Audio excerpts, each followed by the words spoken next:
అందరికీ మహాశివరాత్రి శుభాకాంక్షలు. ఇక్కడికి ఇచ్చేసిన మా ధర్మూర గ్రామానికి ఇచ్చేసిన గ్రామస్తులకు మరియు ఇతర గ్రామస్తులందరికీ మా వీడికి తరఫున గ్రామం తరఫున అందరికీ ధన్యవాదాలు తెలుపుకుంటున్నాము.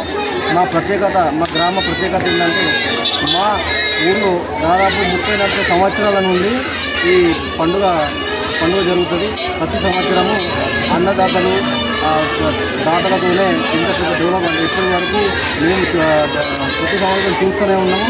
ప్రతి సంవత్సరం ఏదో ఒకటి డెవలప్మెంట్ జరుగుతూ ఉన్నది.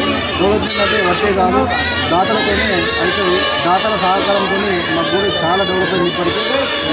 మొన్న మనకు ఈ సంవత్సరం కొత్తగా రథం నిర్మించుకున్నాము. ఈ రథం కూడా దాదాపు 10 లక్షలు ఖర్చు అయింది. 10 లక్షల వరకు కూడా దాతల సహకారంతోనే రథమైంది. ఇట్లా అన్నదాన కార్యక్రమాలు, నిన్న కళ్యాణము, ఇట్లా ఈరోజు అన్నదాన కార్యక్రమం ప్రతి సంవత్సరం చాలా అద్భుతంగా మేము ఈ పండుగ జరుపుకుంటాము. మాకు వీడిసి అనేది ఉంటుంది. ప్రతి సంవత్సరం వీడిసి సభ్యుల సమక్షంలో గ్రామస్తుల సహకారంతో ఈ పండుగ మేము విజయవంతంగా చేసుకుంటాం. అందరికీ మీకు కూడా మీ K6 ఛానల్ వారికి కూడా ధన్యవాదాలు. ప్రతి ఏది జరిగినా మీరు వచ్చి మా గ్రామం తరఫున సోషల్ మీడియాలో మీరు చూపెట్టినందుకు మీకు ధన్యవాదాలు.